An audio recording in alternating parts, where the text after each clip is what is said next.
Game Over 86 coming back with another video. Ladies and gentlemen, I hope you guys are enjoying E3 as much as I am. And today I'm going to be talking about Star Wars, Fallen Jedi, a little bit about the EA E3. Really, that's the only thing I want to talk about. All the other stuff to me just wasn't really over the top or really exciting for me. And I want to talk about Star Wars because that's the biggest anticipating EA game to me personally. It was #1 on trending. It was really cool to see some gameplay footage. It was really cool to see how the styles all, mesh, and Respawn and all that other stuff that are working together and doing this that make, obviously, Titanfalls and other great games that they've been known for.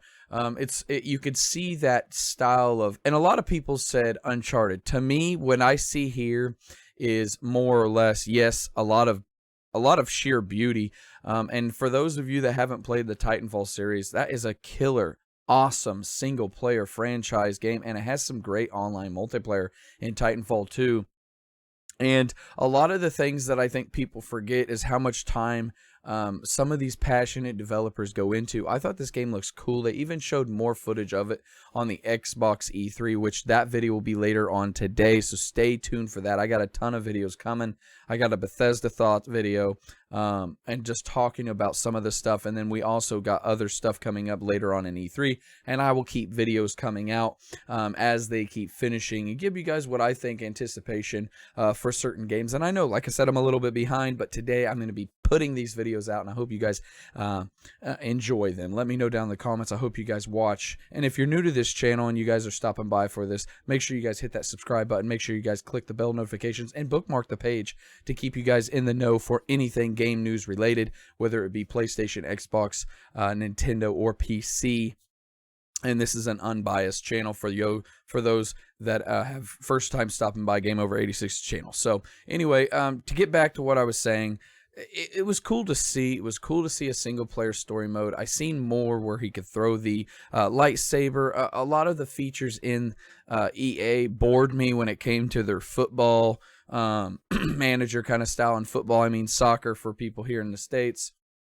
But we already knew about Madden 20, some of the update stuff when it comes to some of their big heavy hitters, their Battlefield 5 that they were talking about, and a lot of other stuff that just people were kind of like, it was okay, I'm guessing, but I mean, a lot of people think EA always drops the ball every year, but you know what? Excuse me, I apologize for that. The biggest thing I think people are forgetting is that EA has a ton of money and a ton of resources, even though they've done people wrong, whether it be Anthem, whether it be the Star Wars franchise that they've been doing wrong for a long time, or whether it just be a lot of microtransactions with FIFA or Madden. To me, they have a ton of money to make games beautiful, and a lot of times, yes, they do fall flat or fall short.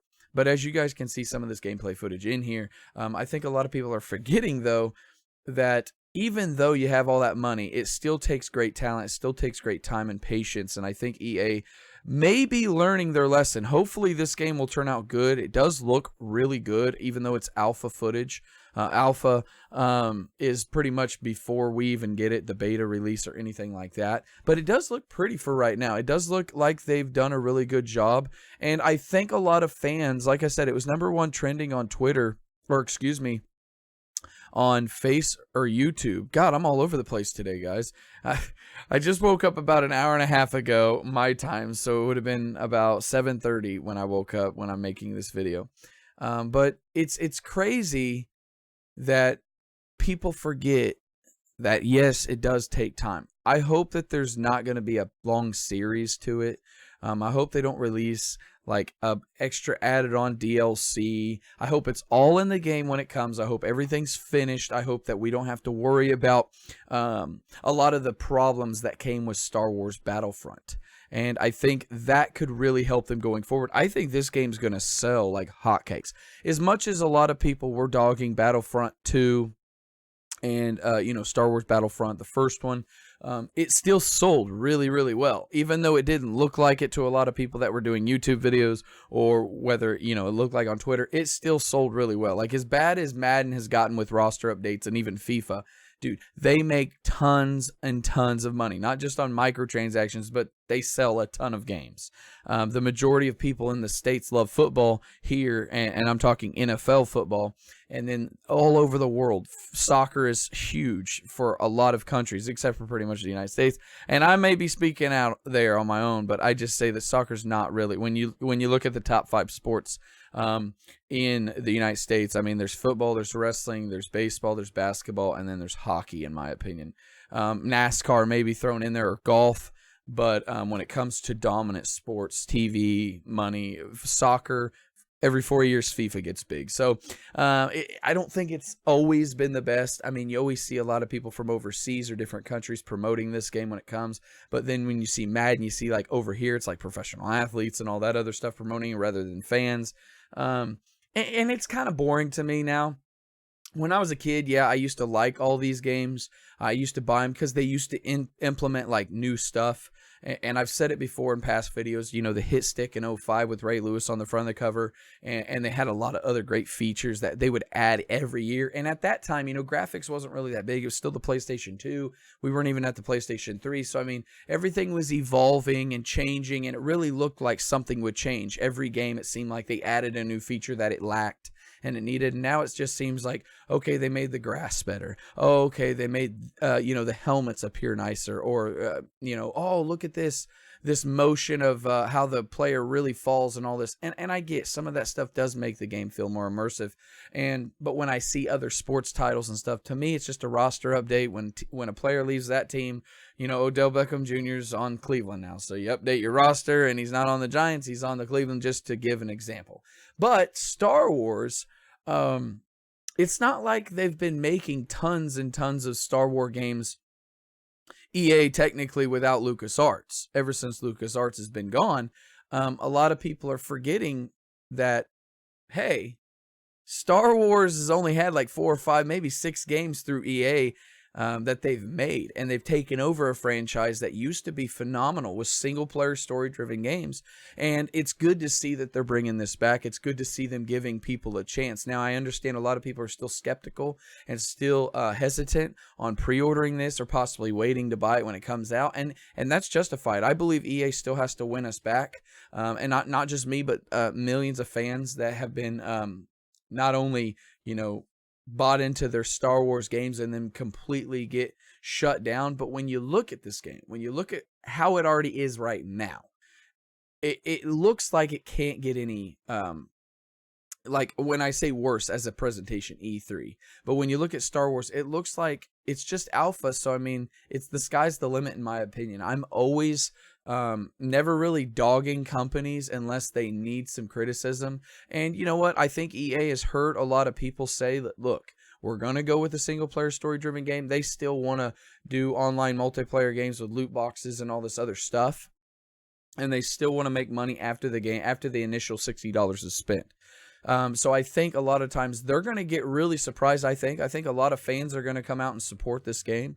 I think and by doing this, in a way, it's a 50-50, but by doing this, it shows EA that, you know what, single player games are still good, and EA still has somewhat of the talent to get other developers and publishers on board besides themselves, mostly developers, and then they're the big publisher, but to really push forward through to this game. And I don't want to bore you guys the whole time with this game, because I understand a lot of people have seen it. Obviously, like I said, it was #1 trending on YouTube. But when I seen it and I think to myself about the story, and I think of the franchise, and I think of where it's going, especially with the Xbox Scarlet being announced, which I'll talk about that in a video upcoming today. With the PlayStation 5, you know, eventually being announced probably at the end of the year with PlayStation Experience, these games are going to get more and more immersive. They're going to get more and more graphically designed, and you know, sheer beauty when it comes to game experiences. Whether it be VR in the future where it's really great, or whether it be just regular couch sitting in front of the TV, or whether it be high-powered gaming PC, streaming, whatever. And when I look at Star Wars from a fan's perspective, yeah, they could do some stuff differently. I found out that there is no bad guy. You can't play a bad guy in this role. Two different storylines, kind of like Resident Evil 2 Remastered. Even though you weren't a bad guy in there, but you got to play 2 different characters. It's kind of cool. I guess it shortens the gaming story, and it cuts back on some possibilities, but maybe that's something that they'd be working on in the future if this game sells, I think, pretty well. And I think, honestly, it will. I don't see a real big deal with this game.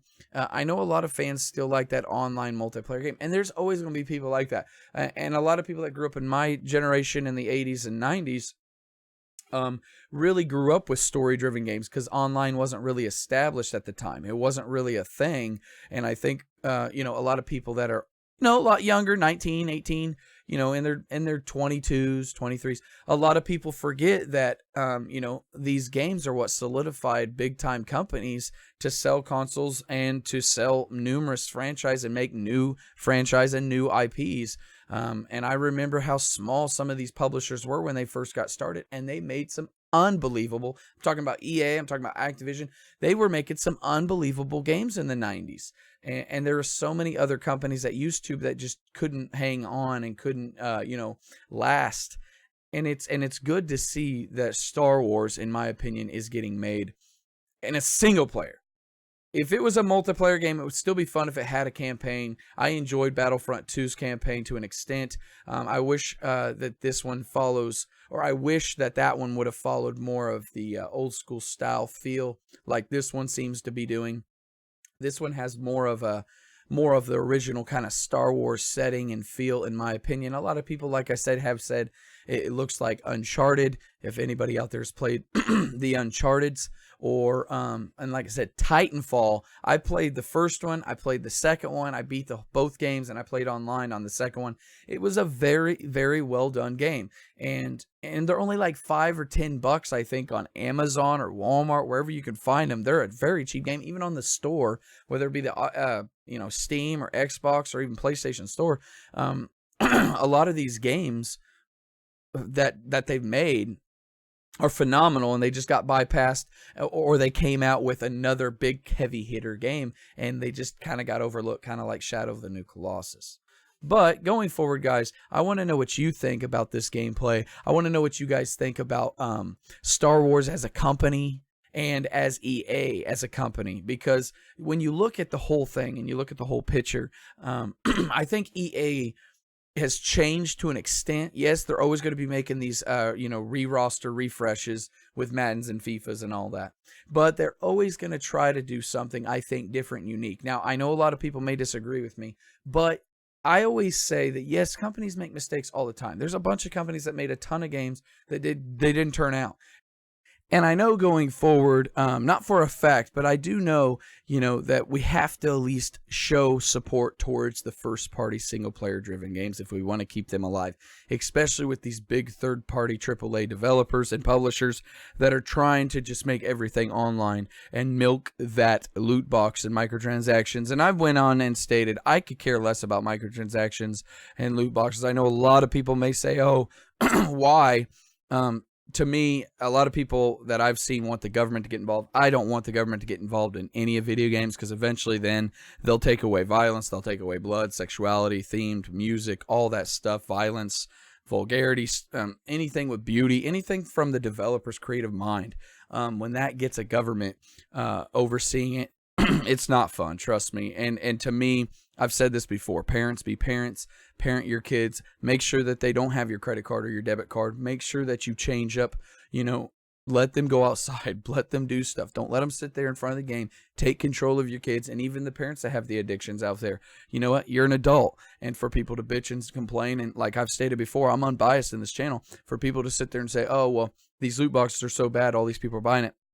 Look, if you're 18 and older and you buy it, there's nobody should be defending you. You're a grown adult. Take care of your own. Do your own. If you want to waste all your money and not pay your rent and then move out on your house, that's nobody's fault but yours. Take your own responsibilities. But when it comes to kids that don't have that mindset, or they're not old enough to really make them decisions, or don't understand the value of a dollar, that is where the parents need to step in and be parents. And I've stated that before. My kids don't do that. They don't buy a lot of any microtransactions, let alone anything without passwords are all locked and approval from me or their mom. So going forward, microtransactions and loot boxes will always be in video games unless there's some type of giant you know, government thing to where it's all, you know, each country deems it illegal, or they have to, you know, make a different edition to where it don't have it in kids. It's going to be so hard to regulate. It's just laughable. It's like the 90s when they couldn't buy parental advisory albums, and y'all know who I'm talking about, or mature themed games. Kids still got them games, okay? They had their parents go in, they had older kids go in that were 17 and older at the time. We're talking mid 90s, you know, late 90s. There's no way to control that. So I don't want the government involved in that. But, you know, to jump back to what I was talking about, EA and Star Wars, I think we should all give it a chance. Give them one more go, especially since it's going to be a single-player, story-driven game. And you know what? If they turn out to pretty much screw us over, that should be the nail in the coffin, and then you guys should speak with your wallets on that. But since they're trying a story-driven game, I'm going to give them one last chance. I'm not saying you guys have to, but I mean, if we want these games and people to see, hey, look, it didn't sell that well, we don't want to have EA sit up there and say, see, we should have been making this game and then never make them again, especially with the Star Wars franchise. We need to speak up, and we need to support the game if it's good enough. I want to stress that. I'm not saying just go buy it just to buy it because I said so. I'm saying if it's going to have everything in it, no added DLC, no extra content that's going to be behind loot walls for a single player story-driven game, or anything buying in to help your guy power up throughout the game, which I don't see, but it's EA. If that's all not there and everything's there when you buy the $60 game, I think that should be a sign to say, you know what? Let's give it a shot. Let's give it a chance. Let's run with it. But I want to know what you guys think down in the comments below. Let me know what you guys, like I said, think of EA going forward as a company. Will you guys be purchasing this game when it comes out, or are you guys still hesitant? Yes, we need to see more gameplay. I get that. But as a franchise going forward, I think we all know what Star Wars is. So when people say we need game footage of certain games, it's like, you know what Gears 5 is. You know all these games. It's not like it's going to dramatically change like God of War or Horizon Zero Dawn from, you know, Killzone with definitely Guerrilla Games. So I don't see a huge jump. I don't see a huge leap, but I do want to know what you guys think down in the comments below. Take care of one another. Do a good deed. Stay safe and enjoy every video game. And by the way, remember, I will be posting more videos today as it comes. Bethesda, E3, other stuff's going on. Enjoy the rest of your guys this week. Stay tuned for more videos. Link is down in the description if you want to follow me on Twitter. And like I said, bookmark and click the bell notifications to keep up to date with these videos as I'm posting them today, tomorrow, and Wednesday. I want everybody to understand that it's good to take care of each other, and it's good to show love when you need it, man, and compassion, and enjoy every video game you guys are playing. And I hope you guys have a wonderful day, and thank you for stopping by and supporting the channel. Peace.